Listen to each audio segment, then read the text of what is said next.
Hello friends, இன்றைக்கி இந்த வீடியோவில் சீரக சம்பா ரைஸில் சிக்கன் பிரியாணி செய்ய போகிறோங்க. 1 கிலோ சிக்கன், 1 கிலோ சீரக சம்பா ரைஸ் போட்டு சிக்கன் பிரியாணி இன்றைக்கி செய்ய போகிறோம். இந்த கிறிஸ்மஸ் நியூ இயருக்கு நீங்கள் இது மாதிரி செஞ்சு கொடுங்க. கொஞ்சம் கூட சாப்பாடு குலையாமல், அதே மாதிரி கறி பீஸும் உடையாமல் சாப்பிட்றதுக்கு நல்லா டேஸ்ட்டாக இருக்க மாதிரியான ஒரு பிரியாணி இன்றைக்கி செய்ய போகிறோங்க. பிகினர்ஸாக இருந்தால் கூட ஈஸியாக செஞ்சிடலாங்க. ரொம்ப ஈஸியான மெத்தடில் நான் சொல்லியிருக்கேங்க. நம்ம வீடியோவை ஸ்கிப் பண்ணாமல் கடைசி வரைக்கும் பாருங்கள். நம்ம சேனலை இப்போ தான் ஃபஸ்ட் டைம் பார்க்குறீங்கன்னா அப்படியே நம்ம சேனலை சப்ஸ்கிரைப் பண்ணிக்கோங்க. வாங்க ஃப்ரெண்ட்ஸ், எப்படி செய்கிறது நம்ம வீடியோக்குள்ளார போகலாம். பிரியாணி செய்கிறதுக்கு நான் சீரக சம்பா ரைஸை எடுத்திருக்கேங்க. இது 1 கிலோ சீரக சம்பா ரைஸு. இது வந்து தண்ணியை ஊற்றி நல்லா கழனி பிடிச்சிக்கோங்க. இப்போ நான் இந்த அரிசியை ஊற வச்சுக்கலாங்க. இது முன்னாடியே ஊற வைக்கணும்னு அவசியம் இல்லைங்க. பிரியாணி பாத்திரம் செய்கிற பாத்திரத்தை அடுப்பில் வைக்கிறப்ப நம்ம ஊற வச்சா போதுங்க. ரொம்ப நேரம் ஊறிச்சுன்னா பிரியாணி குழஞ்சிரும். ஸோ ரொம்ப நேரம் ஊற வைக்க வேண்டாம். இப்போ நான் கழனி பிடிச்சிட்டேன். இது கொஞ்சம் அப்படியே ஊறட்டுங்க. இப்போ நம்ம பிரியாணி செய்கிறதுக்கு குக்கரை அடுப்பில் வச்சுக்கலாங்க.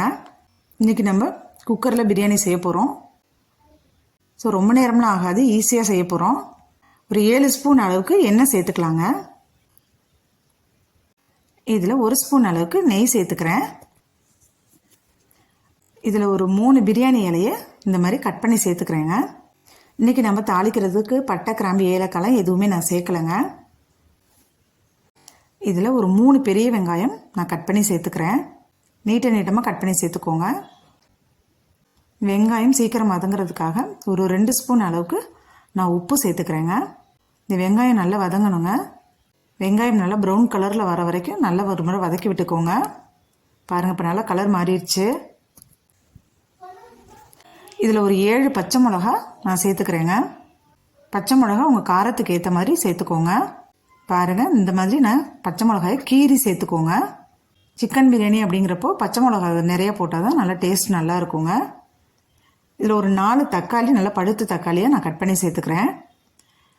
தக்காளி நல்லா மசிஞ்சு வரணுங்க. அந்தளவுக்கு நல்லா ஒரு முறை வதக்கி விட்டுக்கோங்க. தக்காளி கட்டியாக இருந்தால் நல்லா இருக்காது. நல்லா மசிஞ்சு இருந்தால் தான் பிரியாணி நல்லா சூப்பராக இருக்குங்க. பாருங்கள், நல்லா மசிஞ்சிருச்சு. இதில் ஒரு 3 ஸ்பூன் அளவுக்கு இஞ்சி பூண்டு பேஸ்ட்டு நம்ம சேர்த்துக்கலாங்க. நல்லா இந்த இஞ்சி பூண்டோட பச்சை வாசனை போகிற அளவுக்கு நல்லா ஒரு முறை வதக்கி விட்டுக்கோங்க. எண்ணெய் தனியாக பிரிஞ்சு வரணுங்க. இதில் நம்ம பிரியாணிக்கு தேவையான மசாலா ரெடி பண்ண போகிறோங்க. நான் ஆரம்பத்தில் சொன்ன மாதிரி தான் நான் தாளிக்கிறதுக்கு பட்டை, கிராம்பு, ஏலக்காய் எதுவுமே சேர்க்கல. ஸோ இப்போ நம்ம பிரியாணிக்கு மசாலா ரெடி பண்ண போகிறோம். பட்டை இந்த அளவுக்கு எடுத்துக்கோங்க. கிராம்பு ஒரு 10லேருந்து 12 கிராம்பு எடுத்துக்கோங்க. அதே மாதிரி ஏலக்காய் ஒரு 15 ஏலக்காய் கிட்ட நான் எடுத்துருக்கேங்க. ஸோ பொருள்கள்லாம் இந்த அளவுக்கு போட்டிங்கன்னா சரியாக இருக்குங்க. அதே மாதிரி ஜாதிக்காய் வந்து பார்த்திங்கன்னா இது நல்லா ஒரு ஜாதிக்காயை உடச்சி இந்த மாதிரி ஒரு சின்ன 2 பீஸ் அளவுக்கு நான் சேர்த்துருக்கேங்க. நிறைய சேர்க்க வேண்டாம், இந்த அளவுக்கு சேர்த்திங்கன்னா சரியாக இருக்குங்க. ஸோ இது எல்லாத்தையுமே நல்லா நைஸாக அரைச்சிக்கலாங்க மிக்ஸி ஜாருக்கு மாற்றி. நான் ஏன் ஆரம்பத்திலே வந்து தாளிக்கிறப்ப பட்டை, கிராம்பு, ஏலக்காய் சேர்க்கல அப்படின்னா நம்ம சாப்பிட்றப்ப அங்கங்கே வாயில் தென்படும். ஸோ அது ரொம்ப இரிட்டேட்டாக இருக்கும். அந்த மாதிரி எடுத்து நம்ம தனியாக ஓரமாக வைக்கிறதுக்கு இந்த மாதிரி அரைச்சி சேர்த்தோம்னா டேஸ்ட்டும் நல்லாயிருக்கும், சாப்பிட்றதுக்கும் நம்மளுக்கு ஈஸியாக இருக்குங்க.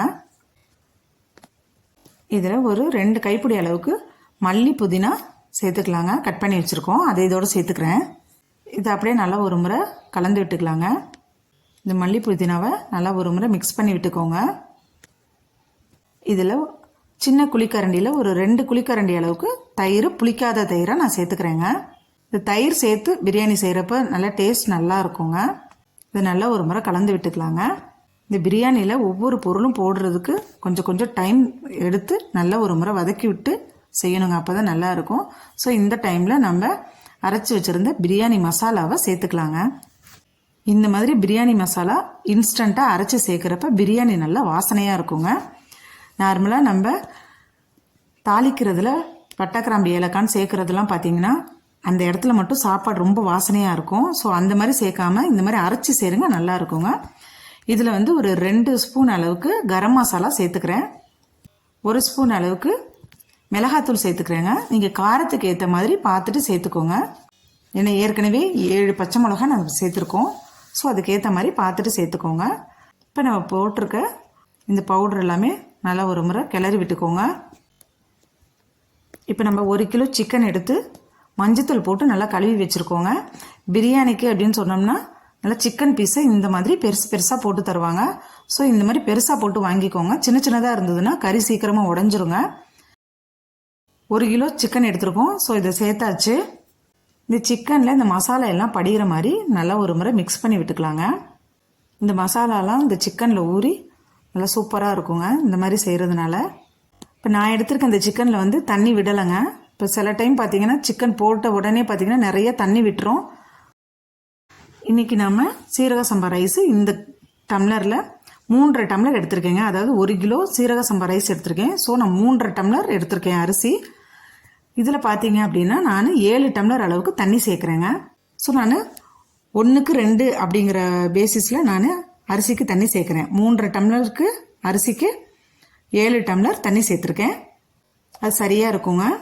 இதில் தேவையான அளவு உப்பு சேர்த்துக்கிறேன் நான். ஒருவேளை உங்களுக்கு சிக்கனில் தண்ணி விட்டுது அப்படின்னா 1/2 டம்ளர் மட்டும் கம்மியாக சேர்த்துக்கோங்க, சரியாக இருக்கும். இது சிக்கனுன்றதுனால சீக்கிரமாக வெந்துருங்க. சிக்கன் வேகிறதுக்குன்னு நம்ம தனியாலாம் தண்ணி ஊற்றவே தேவையில்லைங்க.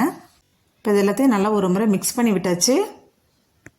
தண்ணி நல்லா கொதி வரணுங்க. அதுக்காக ஒரு மூடி போட்டு ஒரு 5 நிமிஷம் நல்லா கொதி வரட்டும். இதிலே சிக்கன் பாதி அளவுக்கு வெந்துருங்க.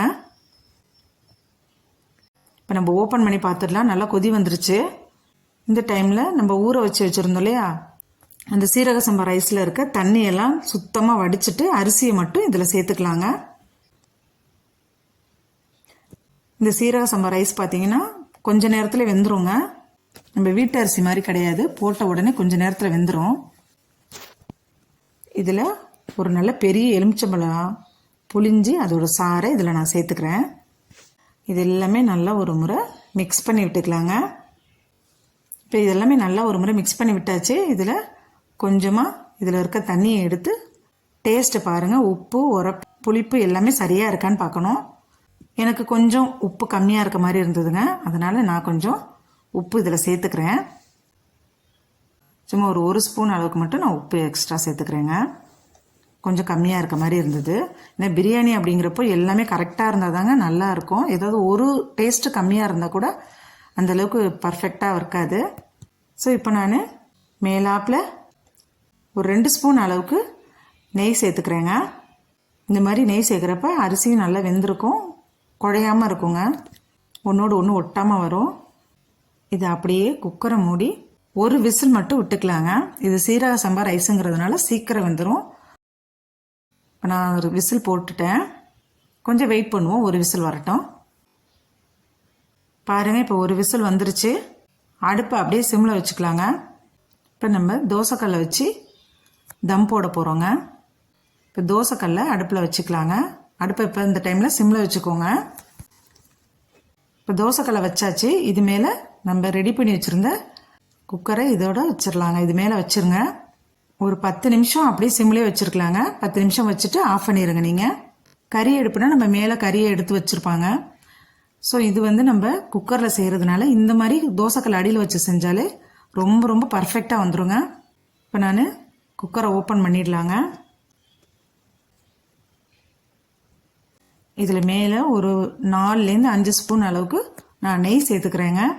இந்த மாதிரி கடைசியாக நெய் சேர்க்குறப்போ சாப்பாடு ஒன்றோடு ஒன்று ஒட்டாமல் நல்லா உதிரி உதிரியாக வருங்க. அதே மாதிரி பிரியாணி சாப்பிட்றதுக்கு நல்லா நெய் வாசனையோட சூப்பராக இருக்குங்க. பாருங்கள், பிரியாணி கொஞ்சம் கூட குழையாமல் உதிரி உதிரியாக இருக்குது. நான் சொன்ன இந்த மெத்தடில் நீங்கள் செஞ்சிங்கன்னா ஃபஸ்ட்டு முறை செய்கிறப்பே ரொம்ப ரொம்ப சூப்பராக வந்துடுங்க. அதே மாதிரி நம்ம போட்ட சிக்கன் பீஸு கூட பாருங்கள், கொஞ்சம் கூட உடையலை, அப்படியே பீஸ் முழுசாகவே இருக்குது பாருங்கள். இதே மெத்தடில் நீங்கள் செய்யுங்க.